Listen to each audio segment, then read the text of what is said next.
안녕하세요. 현수의 재테크입니다. 오늘은 김치 프리미엄, 일명 김프를 보면서 테더를 매매하는 방법에 대해서 이야기해 보려고 합니다. 김치 프리미엄, 일명 김프는 한국 시장에서 거래되는 암호화폐의 가격과 해외 시장에서 거래되는 암호화폐의 가격의 차이를 말합니다. 예를 들어보죠. 외국 거래소 바이낸스에서 비트코인 한 개가 10달러이고 1달러가 1,000원이라고 할 때 한국 거래소 업비트에서 비트코인이 한 개에 10,000원에 거래되면 김치 프리미엄은 0입니다. 한국과 외국의 가격 차이가 없는 거죠. 그런데 만약에 업비트에서 비트코인이 11,000원에 거래된다면 이때는 김치 프리미엄이 10%가 되는 겁니다.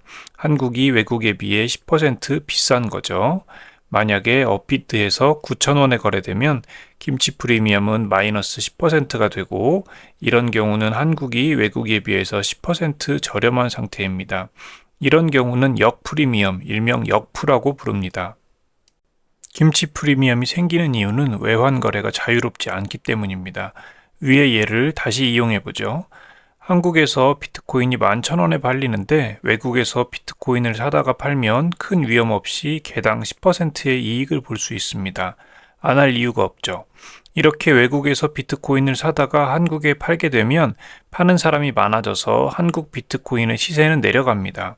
김프가 0이 될 때까지 내려가는 것은 아니고 송금 수수료나 인건비 같은 것을 감안했을 때 이익이 나지 않을 정도까지는 내려가겠죠. 이런 것을 차익거래, 아비트라지라고 합니다. 같은 물건이 다른 시장에서 다른 가격으로 거래될 때 싼 곳에서 사서 비싼 곳에서 팔아서 돈을 버는 거래 방식입니다. 문제는 외국에서 비트코인을 사올 수가 없다는 데 있습니다. 외국에서 비트코인을 사오려면 달러가 필요한데 달러를 외국으로 반출하는 것을 정부에서 막고 있기 때문이죠. 외국에 가짜 무역회사를 차린 다음에 물건 구매 대금이라고 속이고 달러를 외국으로 보내서 외국 무역회사에서 비트코인을 산 다음 한국으로 전송해서 팔기도 하고 외국에서 ATM으로 달러를 출금해서 비트코인을 구매한 다음 한국으로 전송해서 팔기도 하고 다양한 방법들이 있었습니다. 위법의 소지가 있기도 하고 저도 해본 적이 없어서 후기는 없지만 김프가 10에서 20%까지 많게는 3, 40%까지도 올라갔었죠. 그럴 때 저걸로 큰 돈 번 사람들이 많이 있었을 겁니다. 김치 프리미엄은 달러 환율을 적용해서 직접 계산할 수 있습니다. 현재 빗썸에서 테더가 1,405원에 거래되고 있고 달러 환율이 1,390원이라면 김프는 1.08%가 됩니다. 1,400 나누기 1,390에 곱하기 100을 하면 되죠. 하지만 직접 계산하기는 복잡하고 귀찮으니까 김프를 계산해서 보여주는 사이트들에서 도움을 받으면 됩니다. 이건 트레이딩 뷰에서 본 건데요. 위에 차트의 가운데 파란 선은 0입니다.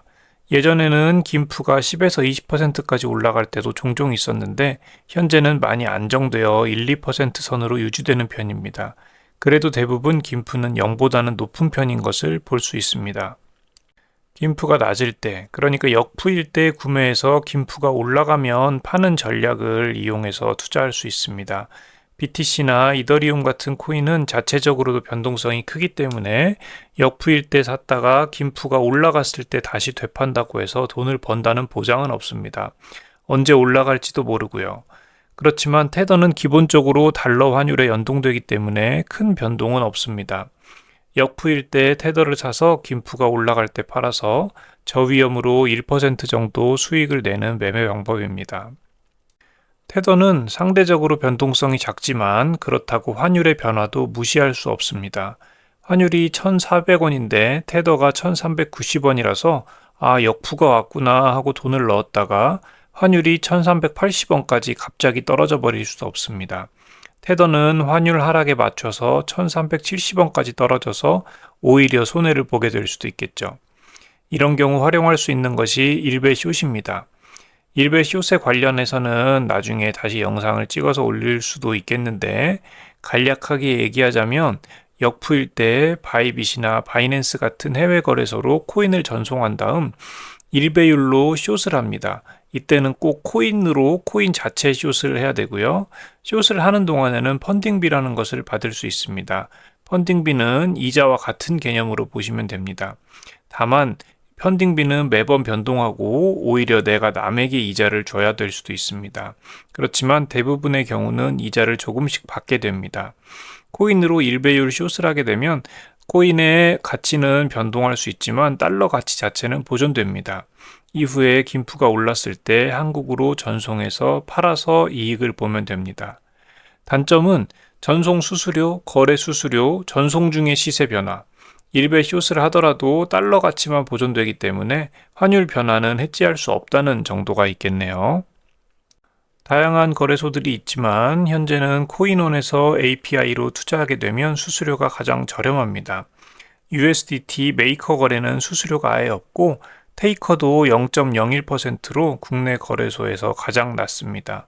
API로 매매를 하려면 파이썬 같은 기초적인 코딩 방법은 알아야 합니다만 요즘은 AI가 워낙 코딩을 잘해주기 때문에 조금만 배우면 AI 도움을 받아서 쉽게 만들 수 있습니다. 제 블로그에 코인원 API를 이용해서 파이썬으로 작성한 코드를 같이 첨부합니다.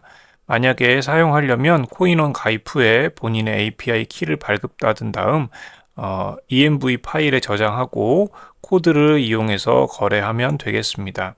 코드에 대한 설명은 따로 찾아보시거나 또는 AI의 도움을 받아서 하면 되겠습니다. 그리고 자주 오지 않는 역풀을 찾아서 하루 종일 차트를 보고 있을 수는 없기 때문에 텔레그램이나 어플로 김풀을 알려주는 서비스들이 많이 있으니까 한번 이용해 보세요. 저는 텔레그램 봇 만드는 코딩 연습할 겸 직접 만들어서 쓰고 있지만 굳이 그렇게 만들 필요까지는 없는 것 같습니다. 김풀을 이용한 매매는 외국환 거래법의 테두리 안에서는 활용도가 사실 매우 제한적입니다. 예전만큼 김프가 크게 변동이 있지도 않아서 큰 수익을 기대하기도 어렵습니다. 그래도 김프가 무엇인지, 이걸 투자에 어떻게 활용할 수 있을지에 대해서 한번 고민해 보는 것도 코인 투자하는 데 있어서 재미있는 일이 될 수 있을 것 같습니다. 자주 있지는 않지만 역푸가 생기면 테더를 좀 사서 용돈벌이를 시도해 보는 것도 좋겠죠. 당신의 성공적인 투자를 기원합니다. 시청해 주셔서 감사합니다.